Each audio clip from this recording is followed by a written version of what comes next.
All right. On my podcast today is a man who has fought the likes of Emmanuel Augustus, Kendall Holt, Eric Morales, Jose Armando Santa Cruz, and the great Manny Pacquiao.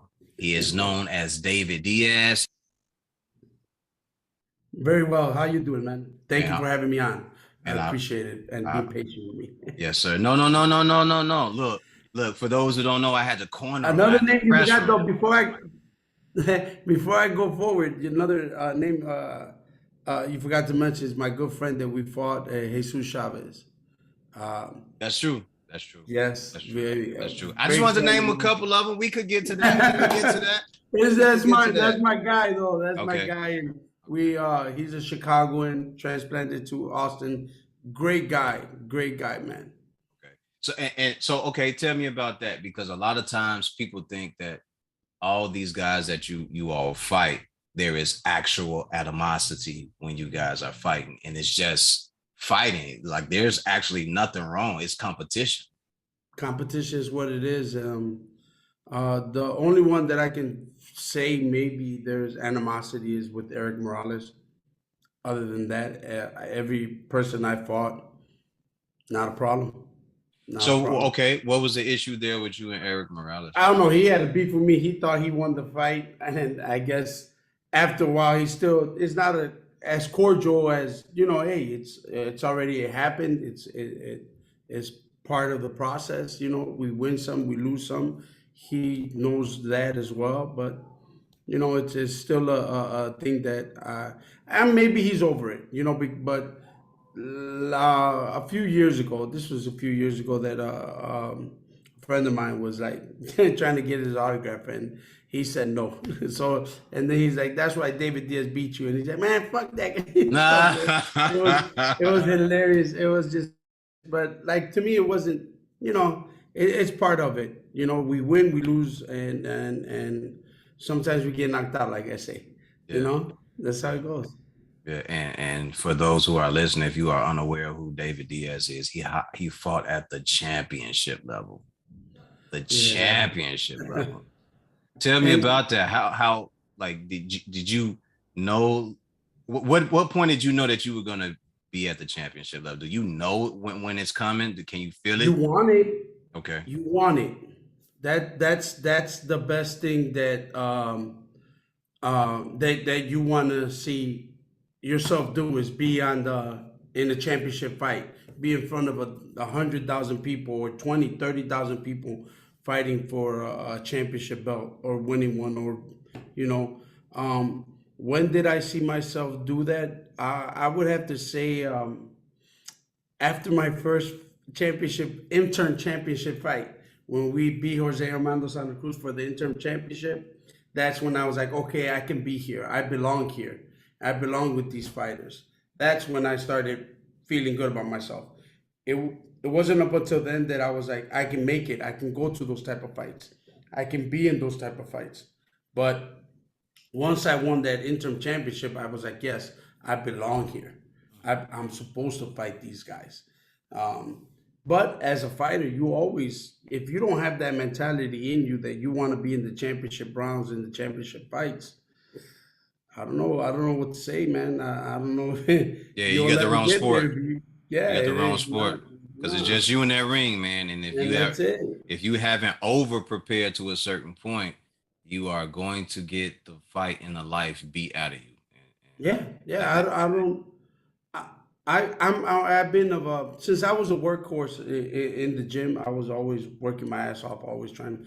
I never could say you over prepare. I don't know because I could not um, be outworked, so to speak. Like I would do 15, 20 rounds on the bag, 10 rounds on the rope, and stuff like that to get me through the process of going through that war.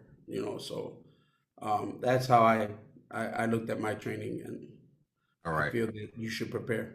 question because I ask anybody that's a boxer that comes on my podcast this question, and I'm gonna ask you the same. Name your top five Mexican boxers of all time. All time. Salvador Sanchez, Yes. Julio Cesar Chavez, Yes. Carlos Zarate, Okay. um,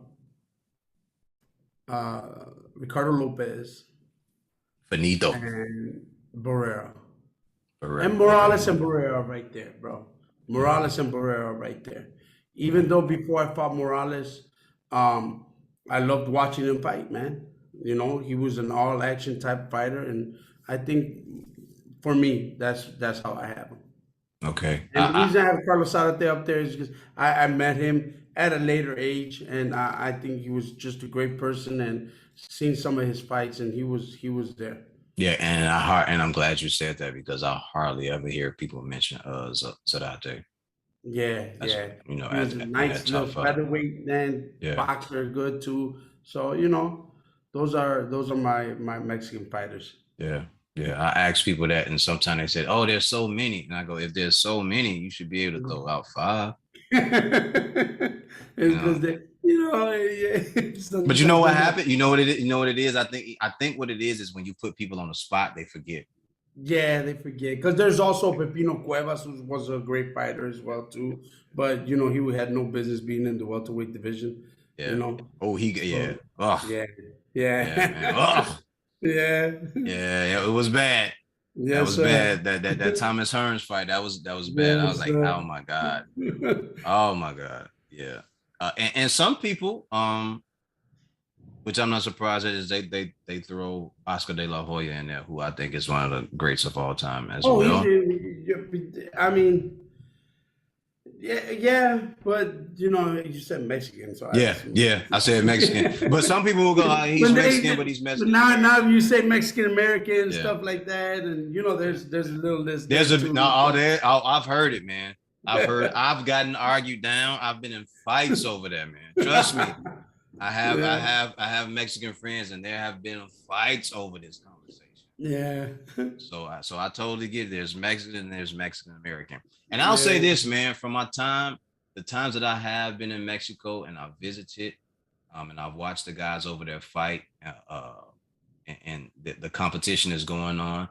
They support both sides, but they clap more for their own people, for their pride and yeah, country. And I yeah, totally salute that. yeah, all the But time. yeah, and I was like, well, like they fuck with everybody, but they know who they're really rooting for. Yeah, oh yeah, they let it know. Oh They yeah, let you know. oh They let yeah. you know. But it's not as crazy as when you're here in America and the crowd is like, it's like, whoa, what? Like we're all from America. Like you don't have to be that Yeah. fucking way, man. Like No, yeah, here. Well, it just goes to show you when I fought in Chicago against Eric Morales, and I had more people room for Morales than they were me. just So crazy. yeah, dude, It's I crazy. understand. It's Yeah. like people like they turn into like vicious rabid Oh animals, man, yeah, when yeah. it comes to that.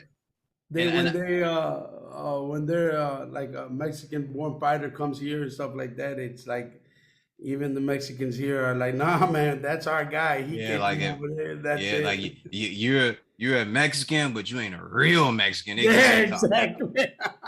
Yeah, yeah, you're an American Mexican. You Yeah, ain't Mexican. yeah, you're watered down, man. Like Uh, no, no, no, no, no, and no. even my grammar school friend fucking was against me. Jesus Christ, bro. And it was just crazy to see the love that like the teams that like when we were over there that they got to see the love that they got. I was like, okay, they not like totally gonna like Kill you. go. Yeah, like they're not gonna go crazy. Like they're gonna root for Uh, us, but they're also letting us know, yeah, y'all from where y'all from America, whatever. But this is our people and this is our country. that's what we're going for, yeah. That's who we going for. But But like, there's I think there's some respect too that goes with it as yes, well. So yes, yeah, and I understand it's a passion. It's a very deeply involved passion that comes with it. But yeah, here, man, when you're fighting, and it's like the Mexican American crowd is like, yo, Y'all are very vicious, man. When I was in Mexico, they didn't act like that, man. Yeah. Y'all are fucking vicious, dude. Like, Yeah. relax, my man. Relax. Yep. So yeah, definitely. So I asked you that, and people always have, um, they always have Eric Morales in there, and they always have Marco Antonio Barrera, in their top five of all time. Um, Yep. so my question to you as well: what did you think of Juan Manuel Marquez? Juan Manuel Marquez was a great fighter. Okay, He was a great fighter. okay, Um, just Pacquiao had his number, bro. To be honest with you, yeah, those are some grueling fights, man. yeah, Pacquiao had his number about but he was a really, really great fighter. Um, and he ended up getting the last fight, right, where he knocked out Yeah, Pacquiao. He knocked Pacquiao, Pacquiao right? out. Yeah, Yeah, but you see the definition of his body and his fighting, his speed from previous fights.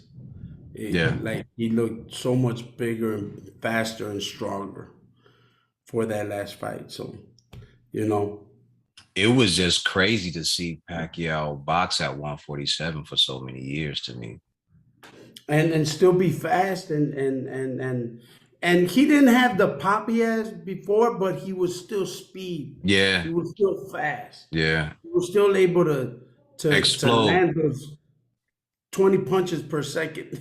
and that explosion, that thump, man, it was just like, God, like how is he carrying this up to 147? Because I was like, he drinking something. You know, everybody says that he probably was, you Ain't no know, telling.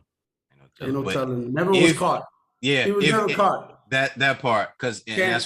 that's what I always said. If he was not ever caught, that is one freak dude is a freak of nature, man. Yes, exactly. He's Freak a of fucking nature. freak of nature. Freak of Yeah, nature. absolutely. All right, so take me back. Take me back. Where did you grow up? I grew up in the north side of Chicago. I actually, my family. Boo! I just had to do that real I quick. knew it. No, Yeah. we grew up on the north side of Chicago, and actually not too far from Wrigley Field, brother. We were over there by Irving Park and Sheridan Road, and I was born in that area. Then 5 years later, we moved up north a little bit to the Avondale area, and then my parents finally bought a house in Humboldt Park when I was about 12 years old. But I started boxing at 8 years old at Wells Park. How did you get into boxing at 8? My dad, my Okay. dad wanted me to box, but because I was a very I guess I probably had ADHD, but I wasn't diagnosed. Mm-hmm. Just like everybody else. I was a very active kid, always jumping around, always throwing punches and stuff. So my dad said, "Hey, let's take him boxing and something like that," because it was free. Soccer, baseball, and all that cost money, and being the youngest of nine, we didn't have enough money to put me in those type of sports. Okay. So I took up boxing and I fell in love with it at the age of 8. Went down there to spar the first time. First time I went to the gym, I told the coach, "Hey, I wanna box. I wanna join." He's like, "Okay." This is how they used to do it before. Get in the ring, see what you can do. I guess if I would have cried and got my ass whooped, he would have said, "Nah, this is not for you." Yeah. But I was able to withhold my own. I did not I did not beat the guy or anything like that, but I was able to throw punches back. And the coach liked that, so he's like, "I'll train you." And he did, and I was there for like about 2 years, 2 or 3 years, and then we ended up going to Hamlin Park, and that's where I made my bones in Hamlin Park. Did you did any of your other siblings box? My older brother boxed for a little bit, but he didn't stay with it. It was a mixture of no support on my parents' side, and him liking the streets a little bit too much, Yeah. back in those days. So and he even says it. It was lack of support and me. Um, going out there and just hanging out, drinking, and partying it up and stuff like that.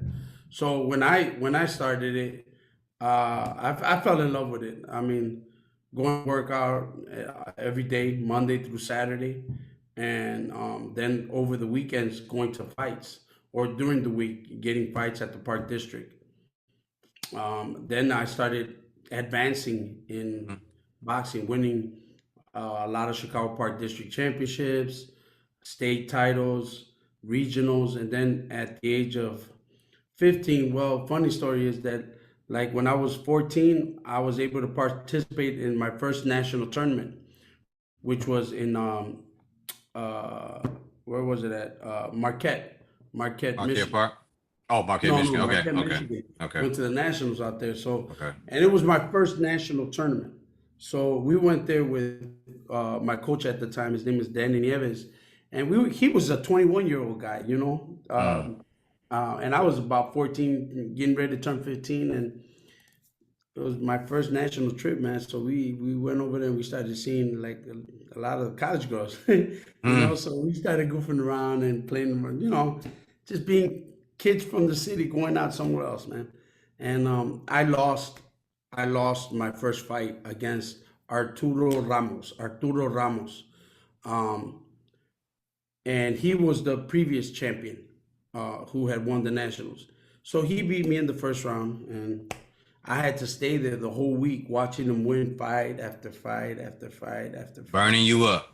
Oh my God, man. It was just burning me. I was like, man, I should have beat this fool. That was my my thinking. And I seen him win the championship, the national title, and he got a nice jacket saying that he was national champ, you know. And I looked over to my coach and I told him, man, next year we're coming back and we're gonna win this. And that's what happened, man.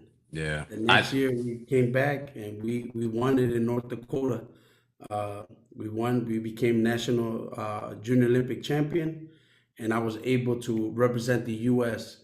In Ireland. So we were able to. We won and we went to go fight in Ireland, and that was my first international trip. And at that time, I was like, man, it's cool to represent the U.S. right here, right now against Ireland. Hmm. Could you imagine if I did the Olympics, man? And Crazy. that's where everything started like getting good for me, like that fire started burning. Yeah. Yeah, You start and one more. I can do more. I can do more. I yeah, I can do can do more. more if I'm able to do this here. But that was the creme de la creme of novice, like junior novice, junior open Yeah. tournament. I wasn't fighting grown men yet. Yeah. I was Yeah. just beating up, kids my age. Yeah. Because the following year after that was my first year that I could enter the Chicago Golden Gloves. So back then when I was fighting in '92, you could fight as long as you were 15 years old, 16 years old. You could fight men as old as 35, 34, 34, 34, 32 years of age. So there was Hmm. no in between like there is now, where if you're 16, you can't fight a guy who's like 22. You got to stay at the 18, 17 year, unless you're really good. Yeah. But we ended up trying out for the Golden Gloves and winning it. And we won the Chicago Golden Gloves. Oh, and a funny thing that in '92 when I won the first Chicago Golden Gloves, the Golden Gloves were being held at the Rosemont Horizon, which Hmm. is now the Allstate Arena. Yes. And that was the last year they did it. That year that I went, my first Chicago Golden Gloves Yeah. was the last year that they did it. And I Wow. was like, man, this is cool, man. Be fighting in a big arena like this. And, I was able to fight there. And then later on down the road, things started going well for me and ended up winning just Chicago. I mean, I won the Chicago Golden Gloves, but also that year I won the National Golden Gloves. And I was able to continue my amateur career and keep on going and winning more Golden Gloves. I was able to be four-time Chicago Golden Glove champion, Mm. and I won the National Golden Gloves three times. Mm. Three How many times. people get to hear you say that? I don't know. Do you ever tell the story? No, not much. I mean, No. only Okay. when asked. Only when asked. Only when in interviews, because my amateur career, to be honest with you, was pretty good. I really loved it. Oh, and let me get back to you. Remember that guy Arturo Ramos? Yes. Okay, that guy from San Antonio. So then, obviously, we became open fighters that year as well. That I won the national Golden Gloves. I was ranked like about fourth or fifth in the nation Hmm. at that time, and we went through the USA um, national tournament. So this is when all the amateurs that are trying to get on the USA team Yeah. go to that tournament. And needless to say, man, I met that guy again in the finals. I met him in the finals, and he beat me again. He beat you again. Yeah, that guy is the only guy in the amateurs that beat me twice. Beat me twice. And I was like, oh, In he had your my number. yeah. So okay, He had my right. number. But in your opinion, And, what and what the was first it? one, the What first was it? one, the first one, I was like, man, they stole the fight. The first I was like, they stole that fight. I was like pissed off. And then when I lost to him again in the in the championship, Like fuck it, you got it. You got it. you beat me the first time, I guess. Yeah. Yeah. You know, Do, that's how it do you goes. recall like what was it? Was it just his ability to just We were score? very similar fighters, man. Okay. Very similar, identical fighters. So everybody that was there, they said, David, you won. They like, no, Arturo won. We were very similar. They said that, and I believe he was a softball as well too. And we were just identical fighters that we fought alike, and but he had my number, Hmm. and that's he beat me, man. Some guys just can't even admit that part that another guy just has his number. He beat me twice. Yeah. The first one I would have been like, all right, you know what? Maybe they did rob me. But hey, The proof is there. Yeah. the second time proves in the pudding, man. And Yeah. I think at that time, I think that the first time we fought, there was no electronic system that they do have now. Yeah. And the second time he beat me by The electronic system didn't come into what, 96? Was that 96 or was it before? no, it was 96 Olympics, but before that they were doing it. Okay. Yeah, they were doing Okay. that beforehand. Okay. You know, All right. the only one that didn't adapt to that, or I don't think still adapts to it, is the National Golden Gloves. Okay. I think they still do Do scorecard. you keep up with the amateur circuit now? To be honest with you, no. Okay. And I'm only I asking because it's so watered down. It's bad. Yeah, yeah. Really bad. And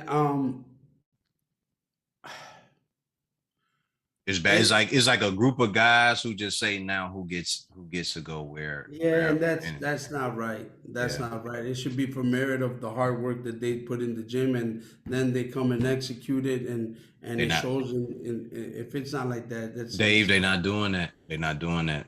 They're yeah, not see, doing that's that. bad. That's bad. It's basically like if I'm the number three guy, because I've seen this happen, even with me, if you're the number three guy, they'll pick a guy that's number 5 or 6 that someone else is just cool with, and they'll move him into that spot. You know what I mean? To get to where they gotta go. Yeah. Yeah. He's not as good as you, Hmm. but because of who he knows. You know what I mean? And he's not aware of that. Right, of course. You He's know, I not mean, but necessarily aware that he just thinks that he's putting in the work. And it's like, well, if you go in here and spar me real quick, I'll show you. it has to change from the top, man. Yeah. Yeah. So Mhm. hopefully more people start speaking out and saying something about it, you know. Well, you see that they took out the Olympics, boxing for the Olympics. For I don't know if you heard about that. 2028, right? 2028. Yeah, something like that. 2028 Yeah. is not going to be no more Olympics. Yeah. I mean, no boxing. And also they really need to be more aggressive on a certain country who continues to abuse steroids. Like they really need to start paying attention to that and how they keep redoing their name and a bunch of other things too. Wow. You know. We got to play by the books, right? Yeah, well, when you can do what you want to do, I guess you will do it, right? Yep, yep. And when it's allowed, and when it's not when there's no consequences, just like what we're going through in our city, when there's no freaking consequences to your actions, Yeah, that's what happens, man. yeah, yeah. That's what Until happens. you start getting your wrist slapped or you start getting a spanking, you'll continue to do what you do. Yep, Yeah. exactly. So, at what point do you say you want to go pro? Did you know that you wanted to go pro, or did you want to just say, all right, I'm gonna do all the amateurs and then I'm out of here. I'm not gonna do nothing So boxing. once you so once I won the national Golden Gloves and I was number two in the country, then during my senior year in high school, I kind of fell off the path that I was going because hanging around having. I'm not gonna say I can't blame the people I hung around with because I was doing it. You understand what I'm saying? Oh no, I get you. You don't have to tell Right? me at all, man. You know, I was doing it. So like at a young age, like from the time I was like 14, 15, my friends were going out partying. I wasn't, you know. I was at home working out and waiting to go work out, or I mean go to a tournament the weekends. Every weekends we had a tournament going somewhere to go fight. So when I get to like my senior year, I'm like 17, 18 years old. I'm start hanging around my friends and we start partying and I'm not going to school. So um, I stopped just going to school, and I I confided in one of my best friends. Hey man, you know what? I had already gotten kicked out of school for truancy and stuff like that. So I had told him, and my dad had made me work during the summer because he found out I didn't graduate. So he made me pay rent and all this stuff. Went through the whole stuff, right? And I tell one of my best friends, who's my compadre right now, hey man, you know what? I'm gonna give up boxing, and and he goes, so what are you gonna do? And then I go, well, I'm gonna go back to school, and I'm gonna, try to go to college and see what I could do. So when I mentioned college to him, he started laughing. He's like, man, are you serious? He's like, you're not for school, man. Mm, And he's like, and another thing, he's like, you've been boxing since you were young. And to yes. let just this go away for nothing, he's like, don't do that, man. So after that conversation with him, I ended up, snapping back into it and getting back into doing what I had to do. When I talked to him, the Illinois State Boxing Championships were going on, and for that, I had to win the Illinois championship so I could move on to the regionals. I went. I had not trained in like 6, 7 months. I Okay. went and I weighed in, but I was like 6 pounds over, and I had to lose the weight in order to fight, and I did. But I felt drained and dizzy, and I Woo. didn't feel. Yeah, I didn't feel. I had to lose the weight in an hour. In an So hour, yeah, 6 pounds, I would have man. walked off. I'm like, I'm out. Yeah, no, I did it, but Wait, wait, I wait. 6 pounds in an hour. in an Dave, hour tell in me an what the hell you did in an hour. plastics, albaline, hot shower, and running.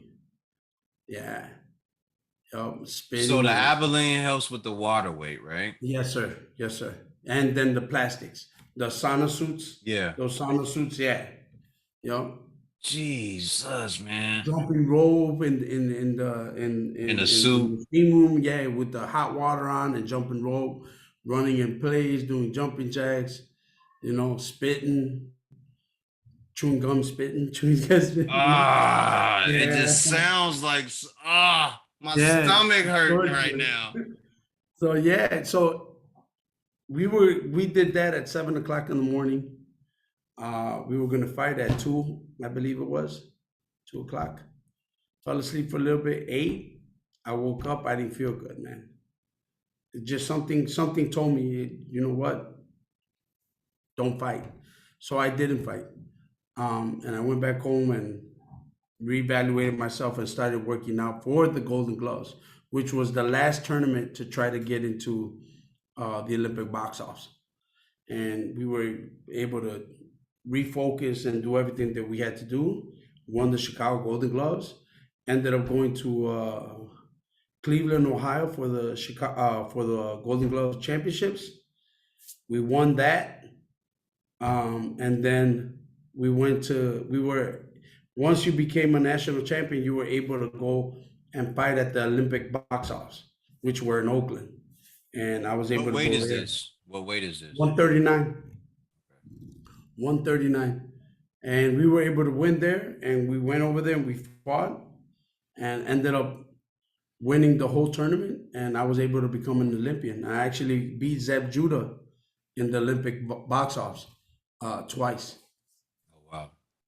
Yeah. And then, we went to the Olympics.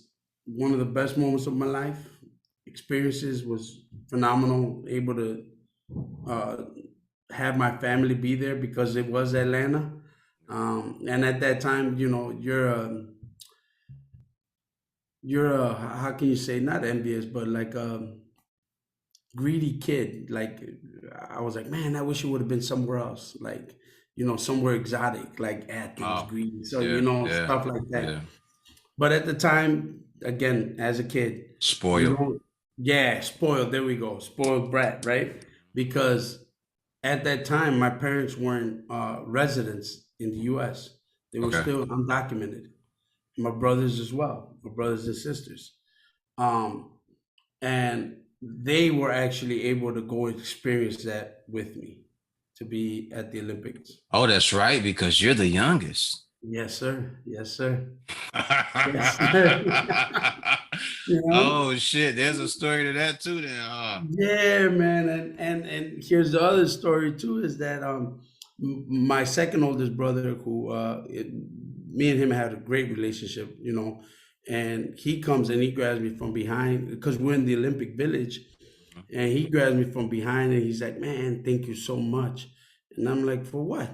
And he's like, man, he's like, I always wanted to come to the games. He goes, but I never in a million years thought I would see a family member in the games. Wow. So he's trying to get all mushy. And I'm like, man, get away from me, Yeah, dude. that I'm man fighting. shit. I'm Yeah, fighting. I'm in yeah, fight mode. I'm going to be fighting in like 2 days. I mean, you can't be talking to me like that. yeah.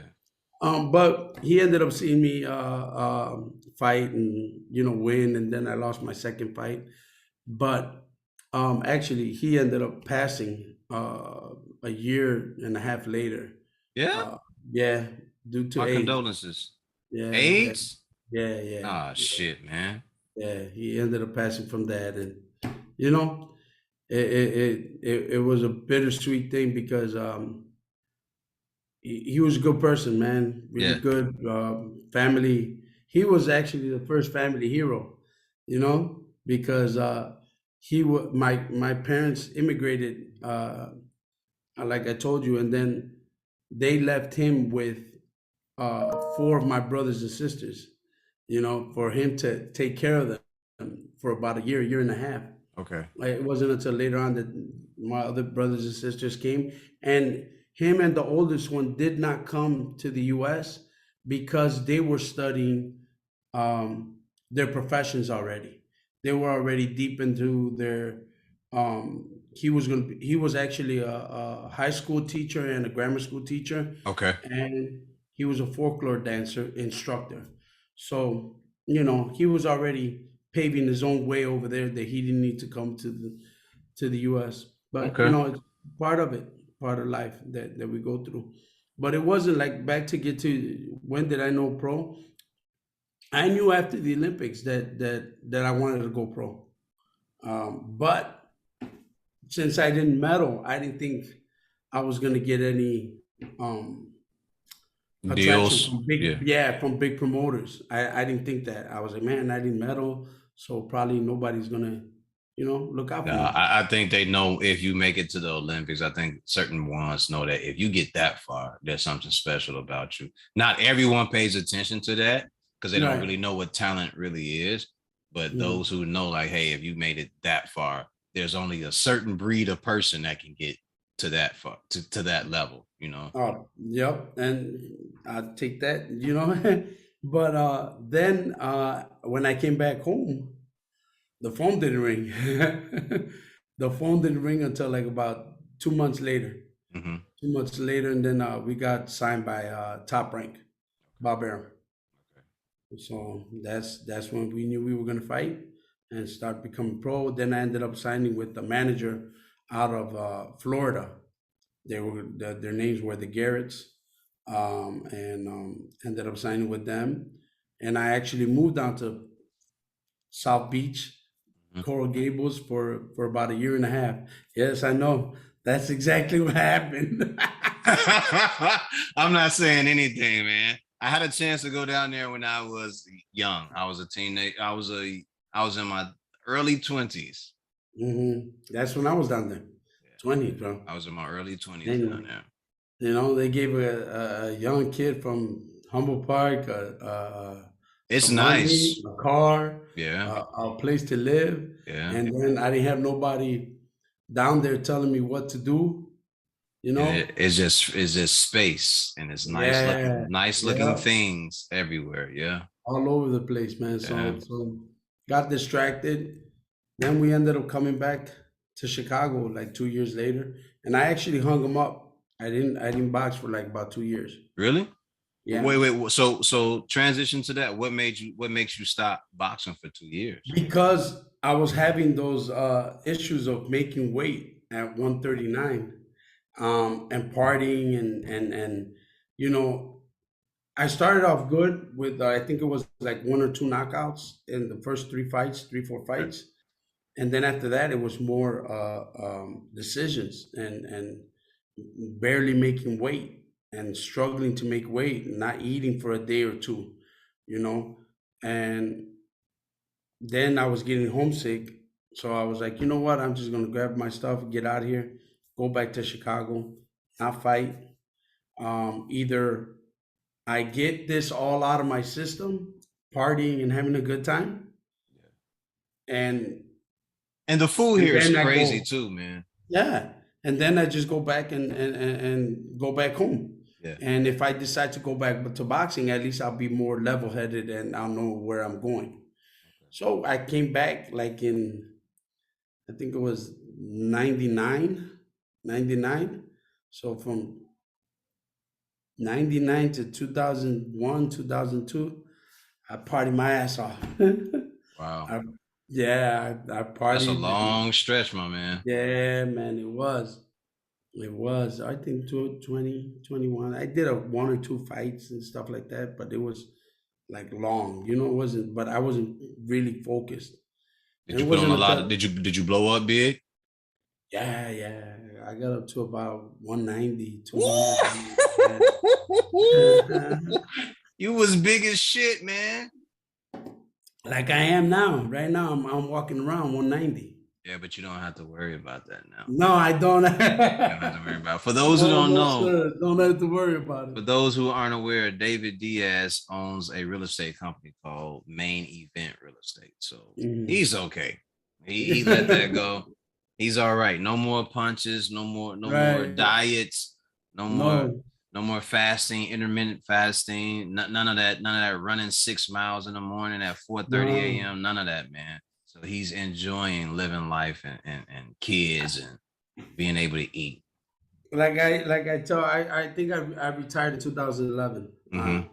So I'm like, since 2011, maybe I might have ran maybe like 4 or 5 times, you know, Yeah.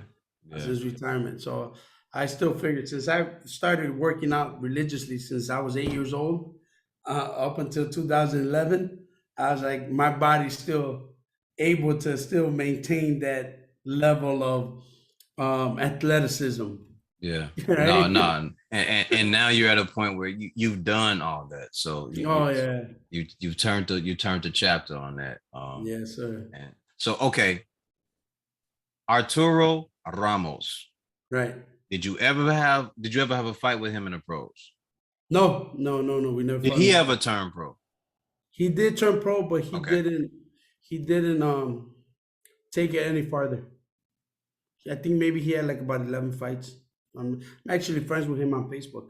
Okay. Yeah, but we haven't discussed him beating me twice. Yeah, because that's what I wanted to know. I'm like, hey, did you ever settle that debt once Nah, you turn pro? Yeah. nah, he doesn't bring it up or anything like that, so I just leave it alone. Yeah, because some guys, you remember certain guys that that had your number when you're in the amateurs and you want to get them Yeah, back. yeah, no, well, like I said, with him, he's the only guy in the amateurs that beat me twice, Okay. and I never lost to anybody twice like I've had with him. So you know, Okay. So in high school, so you were going to high school and doing boxing. correct. Did your parents ever just say, "Hey, we're just gonna pull him out and have him like homeschooled at some My point"? no, no, no. My parents couldn't do that. My mother, she only had. I think she only went to first grade in school in Mexico. My dad never went to school, and my mom actually taught my dad how to write his name. So my dad was he couldn't read, Okay. but he was my hero though. Yeah. Okay. Hell yeah, he would be Yeah. mine too. To pull off the miracles that he did to have us here. Hell yeah. Yeah, exactly. Yes, Hell sir. yeah.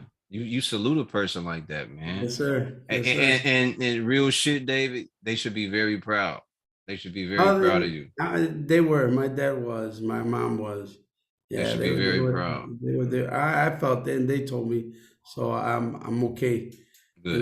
My both of my parents are gone. My mom died about uh, man, my goodness, almost 11, 12 years.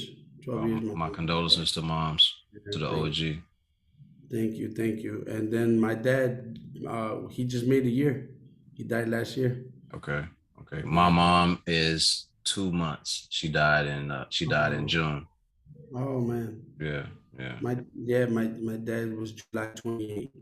My mom was June 27th, I think. It's crazy, man. It's a crazy feeling, isn't it? Yeah, Like a yeah, it piece is. of you just got snatched, like just got ripped out of there. Yep, You yep, know? yep. It's a thing that you see all the time that man, I wonder how these people are without their parents. And then you get to that level where you're at that place where you're missing your parents and you Yeah. don't have them. And then now I start thinking about my kids, man. How are they going to be? How am I going to leave them off? Yeah. You know, I hope Yeah. I leave them off well and where they're good, strong-minded boys or men that do well Yes. in this life. That's Yes. it. That's And all I that's want. it. That's it. That's it. You leave them with integrity, dignity, purpose, morals, and values, and then they'll Yes, go sir. on and do the Yes, right sir. thing. And respect. There has to be Yes. respect in Yes. the Respect above all. Respect is Yep. number one. Because if there Hmm. is no respect, the rest of that shit won't last. They won't follow suit. They won't follow suit. Absolutely, Dave. You know? Absolutely. Absolutely. Yeah. So when you get up to the Emmanuel Augustus fight, what are you thinking? Because this dude Man, is different. this guy's gonna be fucking around, man. I'm gonna get frustrated. I'm gonna kick him. My respects to Manuel Augustus, rest in Yeah. peace, man. Yeah. Awesome But guy. to my surprise, he did not do any of that with me, which was shocking. And we and that there goes another stepping stone that you're like, okay, I was able to beat this guy who's the gatekeeper to the 135 division. If I could beat him, we can go places. And we did. We beat him. I believe after that, I fought Ernest Julio, who was a ex world champion, and we beat him as well. Okay. So all those little, not little, I'm not gonna, those steps that I fought in my boxing career are the ones that helped me get more confident Yeah. Because those are as the I kept on going. buildups. Yeah. Yes, Those are the buildups. Yeah. it's all buildups to get to that, to get to where we got. Yeah. Because I was looking, I was like, okay, if if he beats Augustus, that means they're gonna start throwing more guys in front of him. Yeah. And it's gonna get harder at that point. And then that's when they're gonna see if you can either step up or you're gonna step back. Yep. So Yep. Yep. And we were blessed that I had a great corner with me all the time. Great guys that motivated me to get well to where I needed to get. Um, Jim Strickland, Sam Colonna, and Mike Garcia were my corner guys, and Kevin Cunningham was Kevin a little Cunningham, bit, yeah. Kevin awesome Cunningham guy. trained me for Morales, and we ended up winning there. And that's how it goes. Yeah. Um, what was I gonna ask you? Going into that Morales fight, were you like, did you know that you had that feeling like, yo, I know what he's gonna do, but I can get him? I felt I could beat him. Yeah, I felt that, especially fighting in my hometown in yeah, Chicago at the Roseman. I mean, yeah. he And just, you had a pressure style yeah, as yeah. a southpaw. As a softball, yeah, yeah, I had that pressure style, and a lot of people don't know, but I'm actually. Well, what happened here? You good? I'm still here. Okay, um, uh, I'm actually a right-handed person. I don't write with my left. Okay. I ended up when I first started boxing. The coach at Wells Park told me, he's like, "How do you feel more comfortable, like this or like this?" I'm like this. So he started training me like that, and it stuck. Okay. Well, I So mean, that's how, Miguel yeah, Cotto was left-handed. Oscar De La Hoya was yeah. left-handed. And they Yeah. ended up fighting Orthodox. Yeah. So that's how it goes. Yeah. But yeah, I felt confident in that fight as well, that we were gonna beat Morales in Chicago. So we knew what we had to do is just put it that pressure. Your training regimen, do you ramp it up going into a fight Oh like that yeah, against guys who are yes, like, you have to. So see, for that fight we ended up going to Colorado Springs. uh-oh, Yeah, for that's where for you that mean fight. business. Yeah. Yeah, we went up there and we fought and came back prepared and ready to go. And that's how we ended up winning. The determination and um, our workouts helped us prepare ourselves for that. For Okay. that. Do you pay attention to that weight division now, or do you like just totally just everything is just family? I've been out. I've been out. I've been more of a baseball dad now, and watching my kids play baseball. I've been blessed that both of my boys are very talented in that sport. I have a 17-year-old that's a left-handed pitcher and an outfielder, and then my 15-year-old boy is a catcher, plays second and third base. Okay. And actually, my middle kid was able to go to the Field of Dreams this past. Uh, A couple weeks ago, right? yes, Yeah. yes, we were down there because he plays for the Cubs organization. Um, they have like the junior Cubs play against the Cincinnati Reds, Okay. and they televised it as well. And he did actually pretty good. He went, I think he went 3 for 4, and he was really good behind the plate. Do they have any idea of who their father is? It sounds like you. It sounds like you He, you don't even bring it up. no, I don't. But sometimes I just tell them that I will whoop their ass at their age. I just I'm like, dude, don't even. My middle kid is the one that likes to flex the most, but. Uh, Of course, the middle child. Man, I'll beat your ass, man. This is just one of those things. But they know that I have fought before. They see me because there's times where we work together. People come up to me and want to take a picture or have me sign an autograph and stuff like that. And they'll be the ones that be like, you know who your father is, and Yeah. they tell them, and then they just nod their head and stuff like that. But I try to show my kids humility, Okay. be Okay. humble. Good things happen when you're humble, respectful.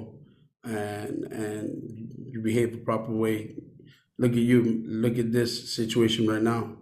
I mean, if I Don't was try to an put it down. asshole, Don't try to no. reverse it, man. Don't try to If I was an reverse it. asshole, if you would have heard that I was an asshole, would you have reached out? I still would have reached out Yeah. because I'm not worried about you being an asshole. I see you sooner or later in Chicago. I see you. I But see you.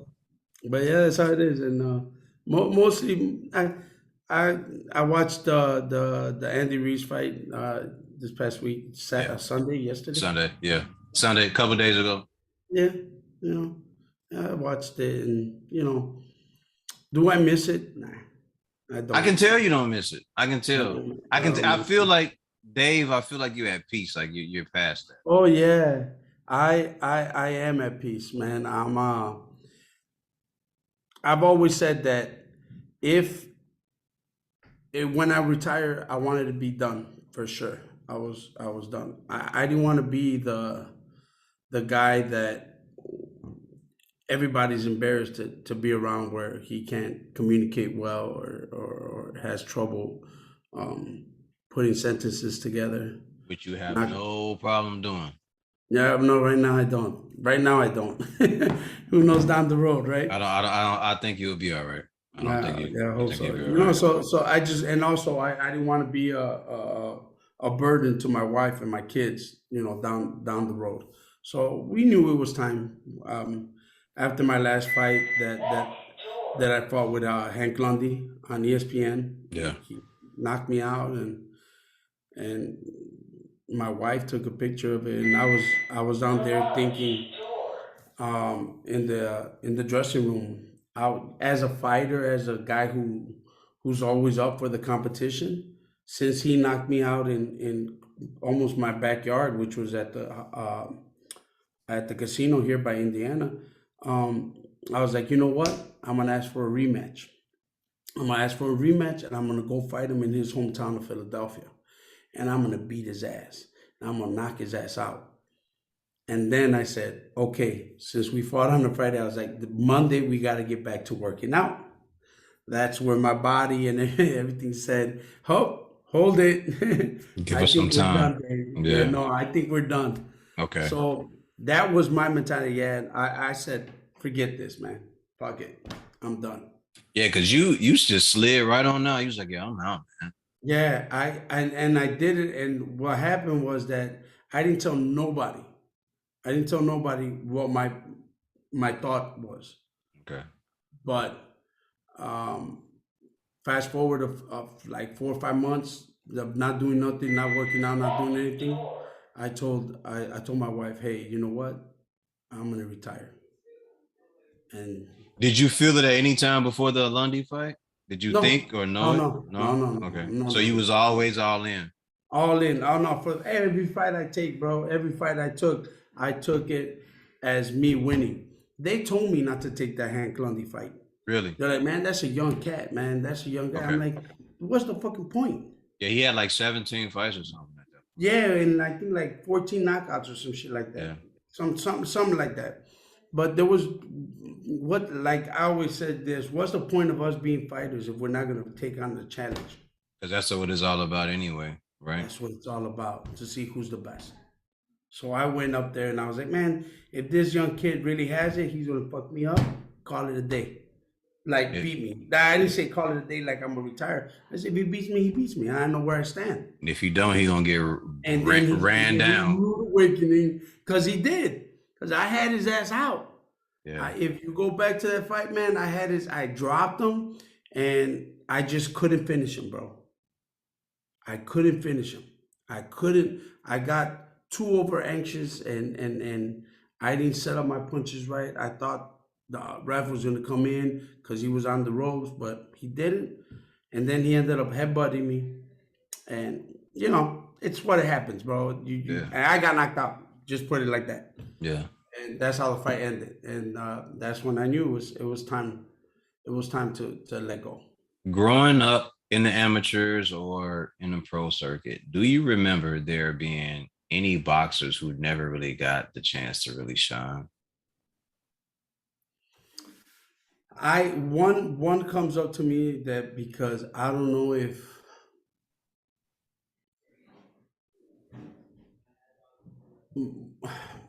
it was the limelight that scared him or what, Hmm. but he was smooth. He was so good sparring, man. Just that when he wasn't a big puncher, but he was very smooth. That I would think, why isn't he a world champion? Because like to me, he was fast. Hmm. You know, his name was Jermaine Sanders. You know, Okay. Southside. Yeah. Ooh, oh my smooth Jermaine Silky Sanders. Silk, bro. Yeah. Silk. He just silk, bro. Yeah. The man was awesome. Put a couple of butt whoopings at me in sparring. Yeah. And I asked that because everyone knows at least one or two guys Yeah.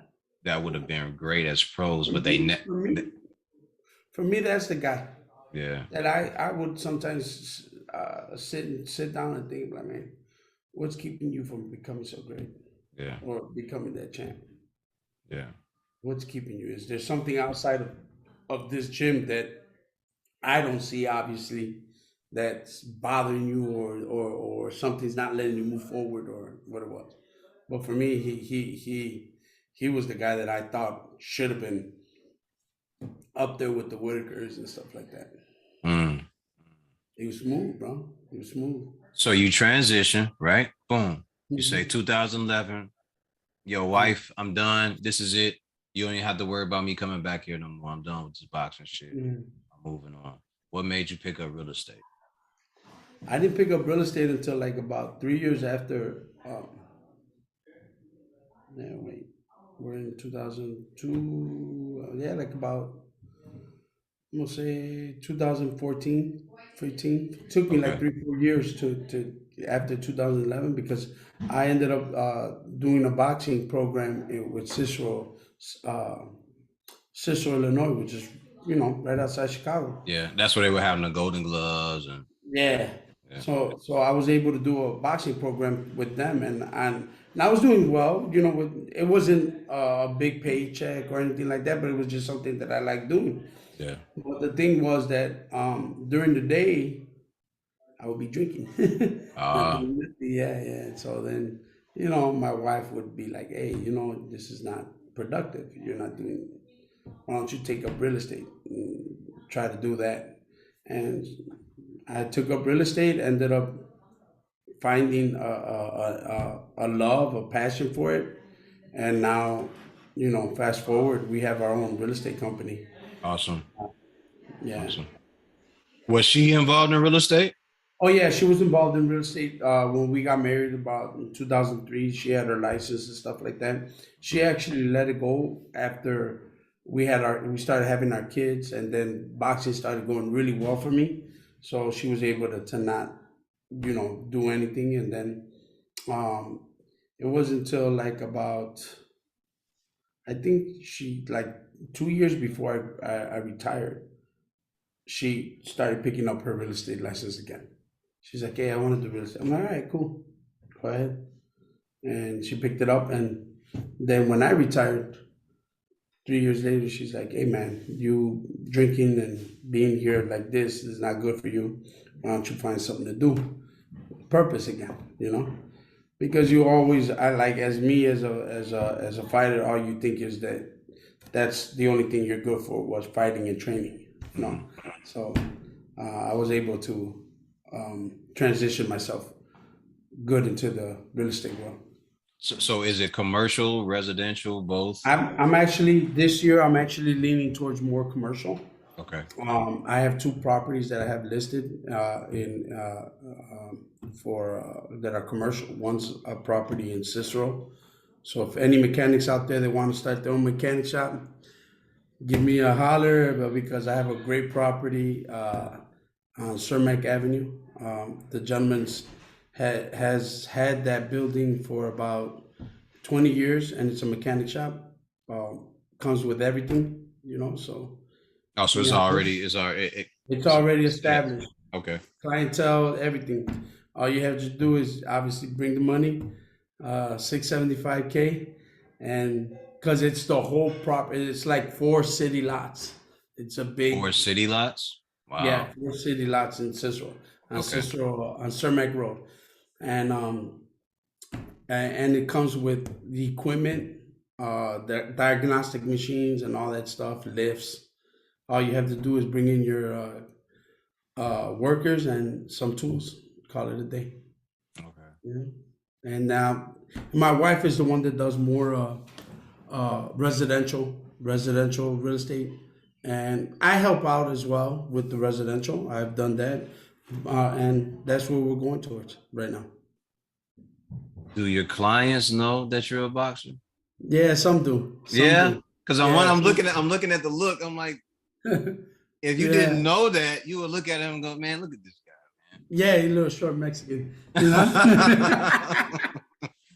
guy. But no, some do, some don't. Some, they'll like the funny thing is like I'll go show a house, and when my clients don't know who I am, sometimes the people that are living there recognize me and they'll be like, "Hey, aren't you?" And I'm like, "Yes, it's me," and I shake their hand, and that's when we step outside. And they're like, "You used to be a boxer?" I was like, "Yeah, many moons ago," and then we just kick it off like that. Who was the hardest person? Who hit you the hardest? What was the hardest punch you got hit by? Jaime Rangel. It's a Colombian cat. That was a He, couple fights after Augustus, right? I believe so. Yeah, Yeah. Okay. yeah. Okay. He hit me. He hit me really hard that I was like shook to my core. Okay. We ended up beating him, but yeah, he was the guy that I that night and a couple of nights before I told my wife, man, my body hurts, everything. Mm. Oh yeah, I felt. I didn't even party that day. I didn't even party. Oh my God, he made you consider your whole life, huh? Mm-hmm. Shit, man. Beat him, but and this man was a fucking like solid muscles, everything, bro. And he just And you know that how so sometimes you look at people that got muscles and stuff like that, and you're like, ah, these motherfuckers can't hit. yeah, This one could hit. this one good hit. And Yeah, I think that's the other part that people don't actually get. Like when you go in the ring, the guy looks one way before. And then when you get in the ring with him, he looks like a totally different guy, man. totally different, Like totally he different. filled out, you know what I mean? All the muscles are popping out all over his Yeah, face. His shoulders and back has gotten bigger and everything. You're like, where the fuck this that guy was come him. from? That was him at the weigh-in. That he was like just jacked up, bro. That I was like, holy, how the hell is this man 135? Right, And I'm right. over here fucking drained as hell, at 135. So And then you get in the but ring and he looked even worse. yeah, man. Then the thing is that he ended up matching those muscles with his hits. Shh. So then that was even worse. I was like, oh. So, but like, and that's one thing that I always told people. Like, I knew I was in the business of either hurting or getting hurt. It's There the was hurt no ifs, game. ands, or buts about it. I Yeah. knew what I was getting myself into it, but I ended up enjoying it and loving it for a very long time. I loved it. It was just something that I didn't see myself if I could have kept my speed and been able to control my weight, I would have kept on fighting, man. But I know I couldn't. I was slower. And I also lost to Humberto Soto, Yeah. a Cobrita. I lost to him in a title fight, and when I lost to him, I also was contemplating retiring because when I fought him, there was some moments that I caught myself like, okay, I'm gonna go hit him, and I was like, oh, okay, no, You I missed the don't. moment. Yeah, You missed the gap. yeah, I missed it. So then, one time I was like, man, maybe it's time. Yeah. Maybe it's time. But then I kept at it. Won another fight, won that fight, and then we ended up fighting Hank Lundy. And then Hank Lundy told me, no, you need to retire. The Pacquiao fight, was that the fastest you ever seen anybody move? Oh yes, Yes, sir. Yes, sir. And I fought plenty of fast guys, man. Yeah. Zab Judah being one of them. Um, You didn't and fight Jab in the pros though, did you? no, we never got Okay. to fight in Okay. pros. We never got to fight in pros. And you know, it's part of it. Like I always tell everybody, man, I took that fight knowing that I was gonna win. Knowing that there was no way a guy from 130 was gonna come up and beat me. Hmm. I didn't expect to get knocked out. To be honest with you, I didn't expect it. Okay. That was you guys clashed, man. I was just like, Yeah, holy fuck. yeah, it was a beat down. I mean, we like I told you, man. I went there wholeheartedly thinking, man, this guy can't be that fast, bro. It can't be that fast. You'll Shit. hear me in the second round. In the second round, my coach tells me, man, he's like, hey, you're getting hit a lot. He's like, the punches hurt. I'm like, nah, they don't hurt, but they're just too many. So fast. And that's how he got it. That's how he got it. Overwhelming people with punches. Yep. Yep. Yeah. None of your kids ever wanted to box. I actually did take my middle kid to box into the gym, and he did very well. He sparred very good. Mm-hmm. Um, but my kids wanted to just fight and didn't want to do the workouts. I'm like, that's not how you do it, dude. That's not how you do it. Because I took them, I did the approach that how I did when I was young. I was like, all right, let's go. I didn't train them here at home or nothing like that. Maybe a little bit, show them how to just throw a little punch here or two. But I didn't say, hey, this is what you got to do anytime. So when I took them to the gym to go spar, they ended up sparring. The oldest one liked it. He was good. He would if he would have stayed boxing, he would have been a boxer, like a smooth boxer, because he was fast. Okay. My middle kid came out just like me, a bull, just Aggressive. Yeah. yeah, just going out there. But again, it comes back to me understanding that boxing is not to be played with. You have to work your ass off, work Absolutely. out to be able to perform and do a fight. If not, you're gonna get hurt. Yes, indeed. You know, Yes, so indeed. but they didn't want to do that, so they didn't want to work out. So I would have them in the gym, and I'd be like, "Hey, you got to do the footwork. You got to learn how to walk. You got to jump rope. You got to nah. I just want to spar."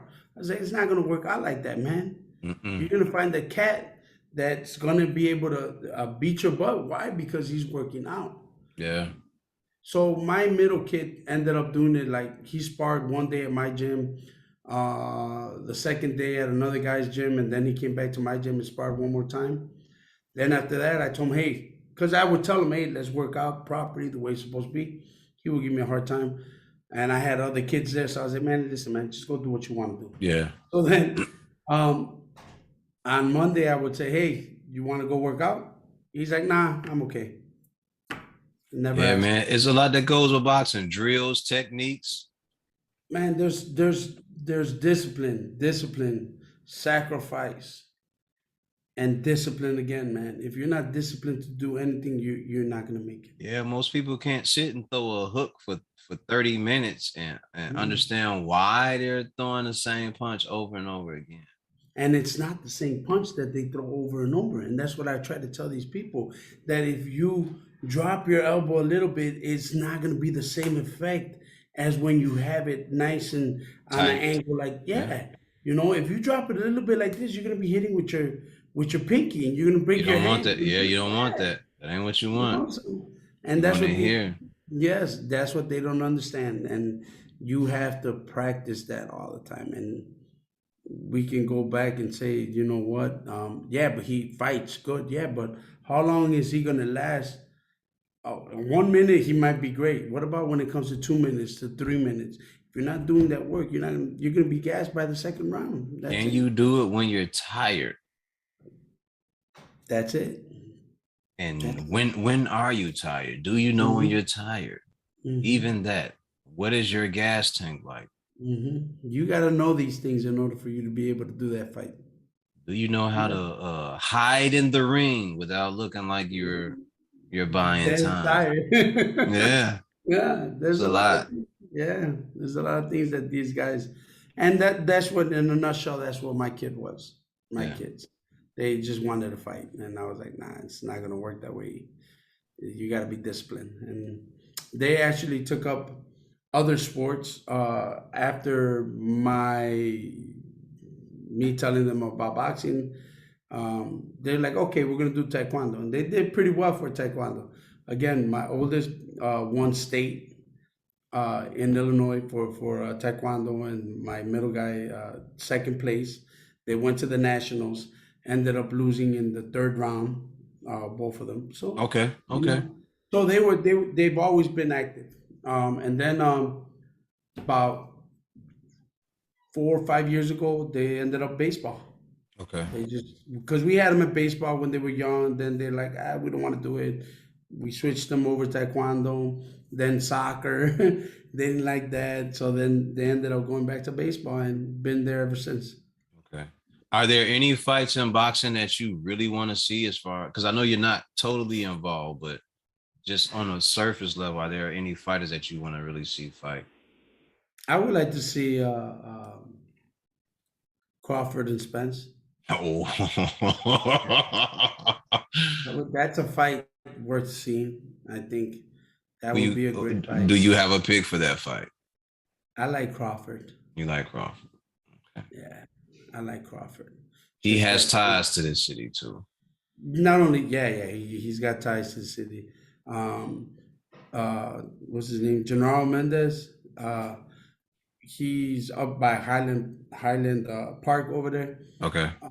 That they're real tight with Crawford, Okay. and he's like, yeah. So he goes to his fights all the time. But Okay. yeah, I would like to see that Crawford and Spence. That would be Ah, a great fight, man. I want to see that fight so That bad. would be a nice money maker for both of them, and they should Yeah. get paid. Not like, nah, just leave it alone. No, see, speak your mind because I want to know. Like that YouTuber, that's taking up all the bread. Yeah, But exactly. you know what?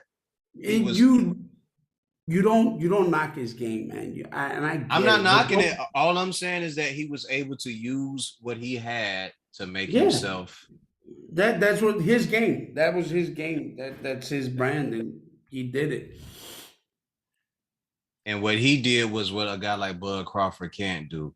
Like Right. he has this big following and this big engagement that he was able to sell that to people and make money off of it. And Yeah. you would like to see that from an Arrow. You would like to see that for guys like Errol Spence and Devin Haney and all these other guys. But some people just have it that way. Like they're Yeah. better at that part of it than they are at being in the gym and putting in the work and doing what you need to do to get to the next level. So it just is Yes. what it is, man. Like, That's how it is. That's the times we living yeah, yeah. in. I would like to see him fight some actual fighters. He's not. There's no. Yeah, There's no point. yeah. I It all know. goes away.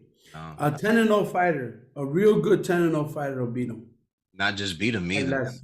Hmm? Not just beat him. They won't just beat him. A 10-0 fighter won't just beat him. Yeah. So Jared be. Jared Anderson will put him in a coma. Hmm. I'm not sure if you've seen Jared Anderson fight, but Jared No, Anderson, who's that? uh, he's 6'4", 240 pounds, and he's 12-0 with 12 knockouts, I think. But isn't this guy like fighting at 190 or something? Or is he 200? I don't know. I don't know, No, but I think he's at 190. I know He's somebody at at 190 190. because even my guy Kendall Gill, Okay. Kendall Gill from Yeah, the yeah, Bulls. from the Bulls, yeah. Yeah, he's a fighter. He can fight. Yeah. I seen him do some And MMA too. he asked him, hey man, let's go. Let's get it. But he knows that Kendall knows how to fight. Yeah, he's not gonna fight nobody that know how to put No, in work. he's not. Mm-mm. Mm-mm. No, so it's a hustle. It's a It's a hustle. hustle. They got a good hustle going. Yeah, they So do. can't be mad at it. Yeah. Anytime you can corner the market with a hustle, take advantage of it. And he's doing that. Yes, sir. But I know some guys that would get in there with him at 190. I know some guys that would get in there with him. Yeah. And he Oh won't yeah. he won't like the outcome. Oh no, because it, he'll lose. He'll lose. You don't know what pain is. You don't know what real pain is, Nah, man. it's what it is, bro. Yeah, it is. It is. Is that the only fight that you want to see? Right now, yeah, Okay. yeah, Okay. that's a good fight. Okay. That's a definitely a pay-per-view fight. Yeah. Oh, what? Their styles are would be very, very good, very compatible. I think Okay, styles let me wise. ask you this. Does Errol Spence fight like a Mexican to you in a come forward style? In a come forward style, yes. If you're saying they're coming forward and pressuring their fighters, yes. Mm-hmm. But T Bud is more of a boxer puncher for me. Mm-hmm. Boxer puncher where he can box but then he lets him and rips to the body and does real well. That's why I think it'll be a good fight. It'll be a good fight. Yeah, I think it'll be a great fight. I feel like it'll be Leonard Hearns or Hagler Hearns. It'll be like one of those. I think more Leonard. Yeah. Yeah, Yeah. Leonard Hearns. Yeah. Yeah. But you know, the only thing about Bud is he don't mind putting his face out there to draw you in. And if he does And that that's with dangerous with Spence. yeah, Yeah. Yeah, but yeah, I don't think I think he's smart enough to with that. He knows he's fighting a guy who has the power yeah. to sit his ass down. So I don't think that will be a thing that Bud would do. Yeah. And I think Arrow is more of a volume guy. Like you don't see him just he has given guys like knock guys out with one punch here and there, but you don't see him do it a lot. Like it's usually just volume, the attrition Mhm. of breaking you down. You've seen Bud even with guys who are of a lesser status, like he gets them out. Like they're not supposed to be in there with him, he just gets them out of there. Mhm. You know, so that would be a really great fight to see. I'm looking forward to that. I hope they announce that fight I hope they sometime make soon. it. I hope they Yeah, make it. Yep, yep, that would be a absolutely. great fight. What do you think of us? Because this is one of my favorite guys, David Benavidez. Have you got a chance to look at him? I've seen a couple of fights of his. Okay. He's no joke. I like that guy, man. Yeah, man, he's got good range. Yeah. Tall, Oh, yes. tall. Yeah. Works behind his jab. Yes, yes. Oh man. He will give Canelo. Come on, talk. Come on, man. Say it. He will give Canelo a run for Say his it. money. Come on, Dave. I don't Say think it. Canelo wants that. Nah. I Talk, don't talk, think talk, Canelo wants that. talk that shit. Canelo doesn't want that. He Uh, knows that. He knows that's a problem. He see I for me I think it was I'm gonna take on Bivol and see how I because if you see they're almost the same stature, right? With Bivol and Benavides, right? yeah. And lanky and tall. I mean I and he didn't do nothing to uh yeah, right, Canelo. Bivol. Bivol. The only thing about Bivol is had he been a more aggressive fighter, He would he have would. knocked him out. Thank you. Thank you very much. He would have knocked him out. Thank you very much. Yep. He would have knocked him out, Yep. and that's what he didn't show. But he Yep. would have definitely knocked him out. Bivol is a beautiful boxer. He has educated feet, and he does well with boxing. He's very good at boxing. Had that been better Biev or had that been David Benavidez, they would have pushed him back and beat him through the ropes. And try to go for that KO. Oh And yeah. I think I don't know. You know how it is on nowadays. Everybody has speculation. You think that's another payday, maybe down the road, and they don't want to mess him up that bad. So it's you know it's how it is now, man. It's like nobody goes out there to see who really is the best of the But and the best. other part is the promoters who don't want their guys to go out there and get beat up. So Yeah, that's true. That's yeah, true. yeah. David, man, I appreciate you doing this with me. I'm man, this is I love it. I appreciate you giving me your time and energy, man, and open up the opportunity for me to do this. I'm not gonna hold you no more. I've enjoyed my time. Hopefully, we Uh, can do this I again later. You Whenever know, you want, man, I'm yes, sir. available. Yes, And sir. I appreciate you reaching out to me. And Yeah, definitely. Let's do this again. It was Yes, pretty sir. cool. Shout out your business, your real estate. Yeah, my name is David Diaz, Main Event Real Estate Group. I'm broker owner of the company. Well, I can't say broker owner, but I am the owner of the company. Yeah, we are at 7151 West Grand Avenue.